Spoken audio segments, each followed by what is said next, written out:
Tim Altonen is a filmmaker, an independent filmmaker. He crafts his movies using very little to no money and making even less from them.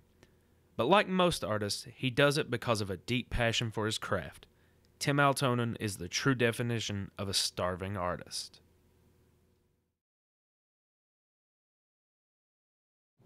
I first started making my own movies, just with the buddies in the backyard kind of thing when I was like 15, that kind of thing. But I really started getting serious about it when I started going to college and finally realizing that, I didn't have to just do this for fun. I could make a living doing this too. So, when I got into college, I kind of started trying to get more and more serious about it. The first real movie I ever made was my senior year here at ETSU, and it was a movie called Mindscapes, and it was like a 35-minute short film, and we shot this 35-minute film entirely in a school building. I wrote it for a school building, and it was kind of this sci-fi thing about a student who was trapped in a school and kind of going through these scenarios, these real stressful scenarios, and finds out that he can control the world with his mind. And all this time, the school where he was going to is a big experimental facility, and they're doing tests on him and stuff. So it was a real like sci-fi out there kind of movie. But the cool thing about it was we actually got to go and premiere at reel-to-reel theaters in Johnson City here. So that was really exciting. See my first real short film on projected on the big screen, for the first time. And that was the moment that really clinched it for me. It really locked it in. It made me think, I wanted more of this, so that was really the moment that sealed the deal for me. The first major project I did was a film called This Is Not the South. I was director of photography on it, and it was shot entirely in the city of Bristol, which was great because they had great murals, the scenery around Bristol. It's just, it worked with the story so well. And we shot around Bristol in sort of on old farms and stuff too. So again, it was great because we would be at an old farmhouse and then drive 5 minutes up the road, and then we'd be in the middle of Bristol. Totally different scene, kind of different locations, but I mean it's just this area that gives us that option to jump from here to there and go quick and go fast like we needed to do. This film was, I wouldn't even call it a micro budget film. I mean, when we shoot stuff around here, it's really not even, I don't even know if Hollywood has a term for the kind of budget we use here. I mean, it's micro budget. So, a crew of me and 2-3 other guys are out there shooting a lot in natural light, and just trying to find ways to cut down on setup time, cut down on costs any way we could.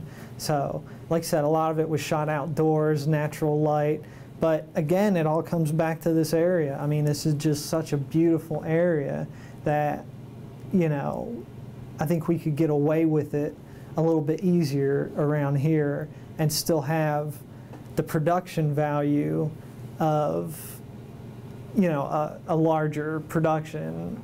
So after graduation, there was an opportunity up in a place called Roanoke, Virginia, with a production company called Stormcatcher Films, and they just needed production assistants. And it was a volunteer thing. Of course, they pay for your room and board and 3 meals a day and stuff. But it was on a volunteer basis. And I thought, man, this would be great for me to get in with these guys, because their last production right before this one had just premiered on the Sci-Fi Channel. And so it was a pretty big deal for me to get in with them and just go up and work for them and see how the process really went. And I learned more in the 1 week that I was on set working for these guys than I had learned in 4 years of going to school. It was just one of those things where you get thrown into the fire and you just go, and you learn as you go. And it was one of the best experiences of my whole life. And it was a film called Keepsake, and I've been working with those guys ever since. That's one of the big things about this business, and especially in this region, and independent filmmaking in this region, is you got to,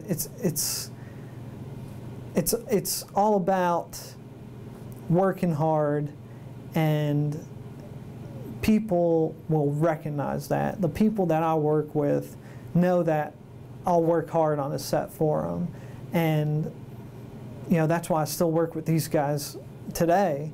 But it's a labor of love. Sometimes you'll get people who show up on a film set and have no idea how things work, and I was that person at one point, and it's hard work, and you people get weeded out pretty quickly, as far as are you just there because it's a film, or are you there to help make the film? On the Keepsake Production is where I really learned how things really worked on a film set. I learned the hierarchy. I learned about lighting and camera and all the stuff and the practical aspects of making films. And like I said, those guys were really good to me and taught me a lot. And I took what I learned from them and I tried to bring it back into this region and really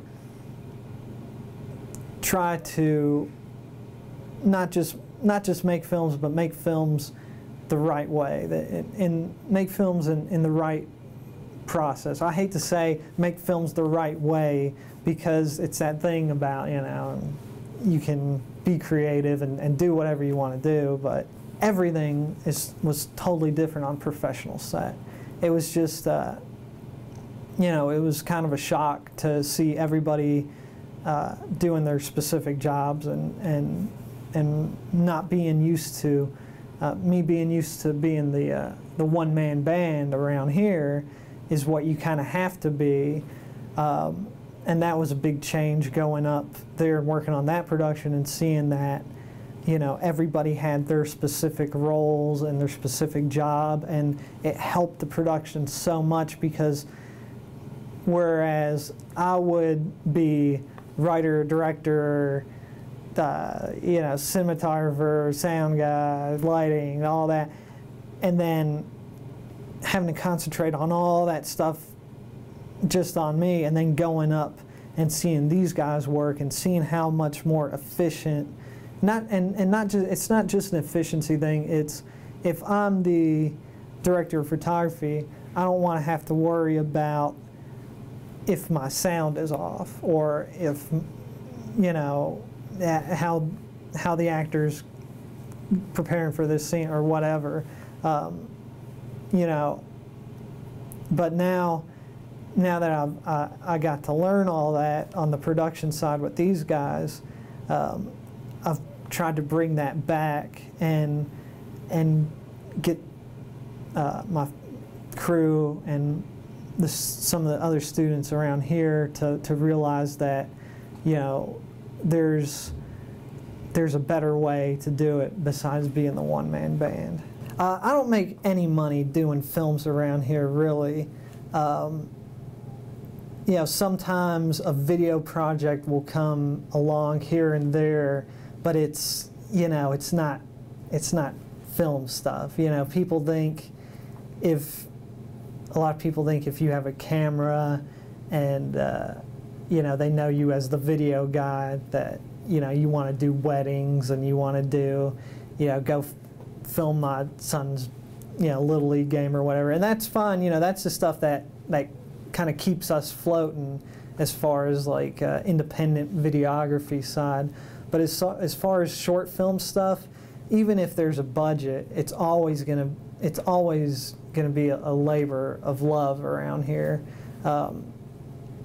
I've never made any money doing short films or the films that are around here, the independent stuff. It's, yeah, we love to do this stuff. That's why we do it. Would I love to make money doing it? Of course I would. But you know, it's just not here. You know, I love to make movies here. You know, if I wanted to make real money doing this, you know, you could go out to New York or LA or anything like that. But around here, yeah, it's a labor of love for sure.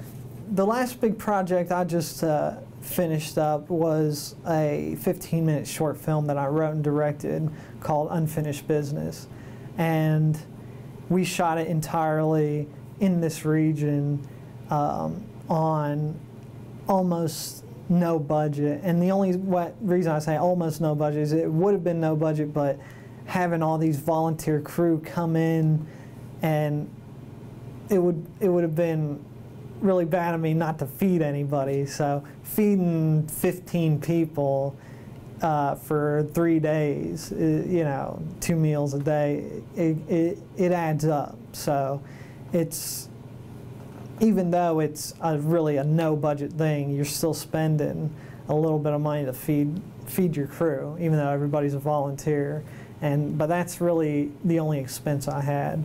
I had my a couple crew members from Stormcatcher Films come down and help me out. Sonny LaRose, really talented actress up in Richmond. She came down and helped me out. I worked with Pat Cronin, who is a professor here at East Tennessee State. And, you know, of course, Pat made a living in the film industry for years and years on Seinfeld. He was on Star Trek. He was on, yeah, all kinds of shows in the, you know, in the 90s. And, you know, he helped me and he acted for me.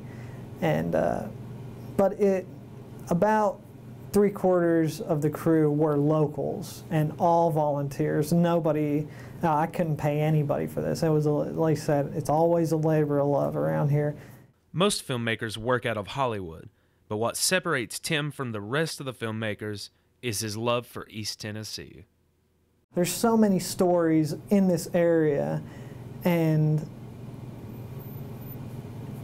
there's so many stories in the Appalachian culture that are just begging to be told. So many, you know, how many folk tales, how many old stories, you know, that was so prevalent in the Appalachian culture that we should be the ones telling these stories. You know, it shouldn't be somebody in Hollywood or, you know, somebody who works for, you know, 3 or 4 months to have a Southern accent, you know, portray us. We should be telling these stories.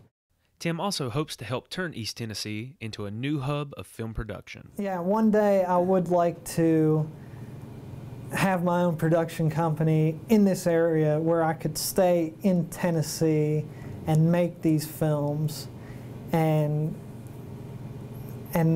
make a living doing it, you know, and give something back, you know, not just telling the stories of this area, but, you know, make a living out of doing this. And, you know, I think it's very possible to do this, you know, especially with how digital production is blowing up, and all this gear is so accessible now to people like me, you know, and the relationships that I've made in Virginia with Stormcatcher Films and these guys, you know, all that coming together, it could happen. You know, that's the big plan.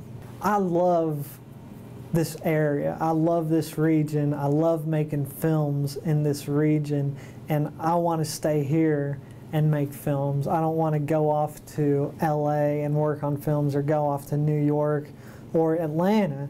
I want to make films in East Tennessee. And if I have to make films for free for the rest of my life, I'll make films for free.